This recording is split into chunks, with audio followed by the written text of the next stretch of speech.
All right, guys, today we're going to be talking about Carvana. Carvana lost over $500 million this quarter, just in this quarter. And we're going to talk a little bit about that so now you could also understand it is not easy to make money in this used car business, okay? So that's very important for you to understand. If you take away anything from this video today, it's not easy to make money in this game. And I'm going to try to show you how you can make money and what you need to do to be profitable in this business, okay? Let's get into this video. Check the mic and make sure it sound right, boys. Now, big Carvana that everybody wants to watch as the market guide, or they're going online, they're going to be the Amazon of auto used car sales. They bought a Tesla, they're doing their thing, man. But they lost $500 million to do their thing, okay? Now, how can a company lose $500 million selling used cars in one of the best times to sell used cars? And you can't think that other companies are not making money, because Carvana's making money. Carvana's been selling cars for a long time and they're profitable. So why can't Carvana be profitable? Now, before we say why they were not profitable, how can they lose $500 million and still be in business? And I guess that's the beauty of being a publicly traded company, right? Because the whole point of a company going public is to raise capital. Whenever they need money, they go back to the market and they can raise capital. And right now, in spite of having all of those negative quarters and losing money, I can't see the stock chart now, but we can pop something up for you. They still have a decent market cap, so they can still raise capital. It's not true to say for their competition who are trying to be like them, like Vroom, and I think the other one name is Shift. It's not probably the same for them because their stock prices dropped significantly. So if they keep losing money, they have such a small market cap that they may not be able to raise capital anyway. So I think it's a fair bet to say those two may not make it if they can't turn their shit around, okay?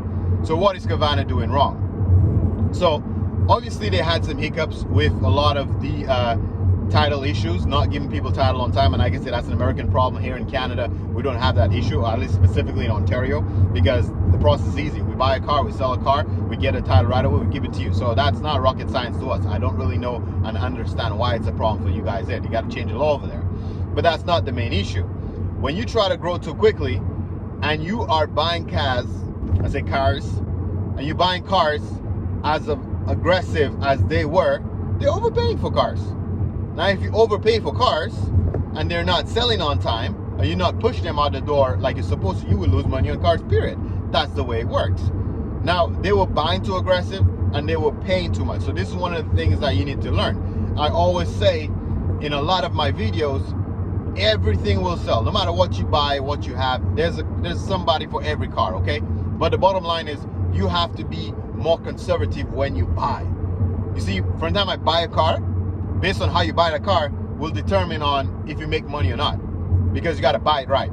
The best thing, if you have to separate any part of your business to try to figure out which one is better, I need to hire a better salesperson. No, you have to buy the best purchaser, because once somebody can buy your inventory right, you're gonna make money. You're almost like guaranteed to make money if you buy the car properly, okay? So I think one of the huge mistakes were the fact that Carvana is trying to grow so quickly. They need the inventory and they were overpaying for the inventory, which is a big no-no, okay? Big mistake. Second thing is they didn't have enough rehab stations. They didn't have enough places to rehab the car properly. So with time, you start losing money on the car, because on this quarter, they made an average of $800 less per car that they sold. So they're gonna try to recoup that money somehow. And unfortunately, it ended up being missed out that they do not rehab the cars as best as they used to, or as best as they should. So, which means consumers are now buying those cars online, and when they get delivered to them, it does not meet the expectation. And when you buy something online, that's the whole point. You want to make sure that that car is not going to come back. Because if I buy a car at a used car lot, I can get away with not totally rehabbing my car 100%, allegedly, possibly, because you came and you saw it, you had a chance to touch it, so you saw the imperfections before you made a decision to buy it. You drove it, so you knew how it drive before you decided to buy it. But when you click some buttons online and you buy that car online, you don't know how it drives. You don't know anything. So you have to trust that they rehab the car properly, and they were not rehabbing as well. Now, will Carvana survive? I think there's a very likelihood that it will, because yes, they still have a huge market cap and they have access to capital, and they could always raise capital. And they bought the auction, Odessa. I made a video about that. You can check that out somewhere here. So that will help them with rehabbing the cars and the title issues that they were having. And if they rehab the cars better, maybe they will be able to increase their margins, and then maybe they will be able to be profitable eventually. But they need to stop trying to expand as quick as they do, because equally that eats up a lot of capital, okay? And if they lose momentum and they basically spend too much money in capital, at some point investors going to get tired of giving you money for free, right? They're going to want to start seeing some profits on the books at some point. That's the whole point of them investing with you. Now, enough of Carvana. How can we transition that to our business to understand how to make money?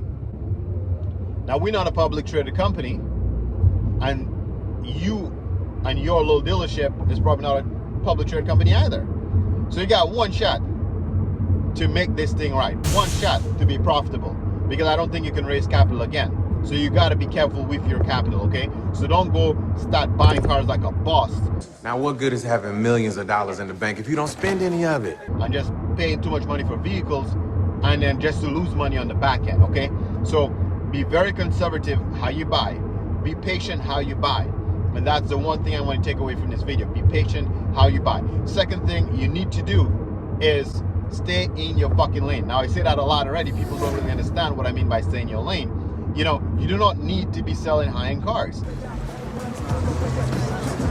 You do not need to be selling expensive cars to make money, right?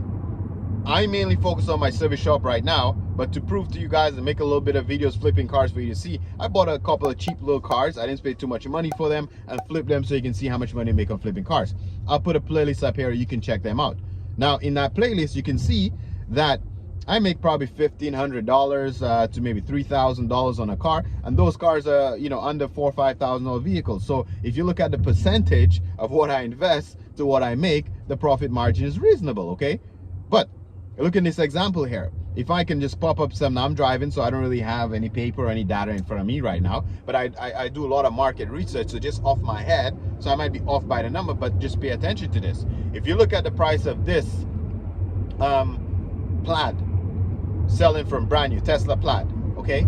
If you see the price from brand new, I can find that same Plaid on Trade Rev as a wholesale car, and I can find the same car on Auto Trader as a retail car. And in each of those prices, it doesn't look like a big spread between the two or the three. It looks like retail is more or less the same, looks like wholesale is more or less the same, and looks like the new one is more or less the same. It's probably like $1,000 here, they're cheaper than another. So why would I invest close to $100,000, whether it be 74,000, whatever, that's close to 100 grand, just to make even 5,000, just to make 2 or 3,000? The math don't make sense. When I can invest $4,000 and maybe make 2 grand, I can invest $1,500 and still make the same 2 grand, right? It doesn't mean because you bought a $100,000 car, you're gonna make, you know, 30,000 on it. That doesn't always work that way. Sometimes you get lucky, but for the most part, it doesn't work that way. And also your inventory, have to fit the location that you're selling out of. If I'm selling cars at my little shop next to my service shop, I can't have a bunch of Teslas there. I can't have a bunch of cars for over $100,000 and think people are gonna come there and pay me top money. If I have an amazing indoor showroom or a nice online platform like Carvana where they can click and buy, yeah, maybe I can sell a lot of high-end cars.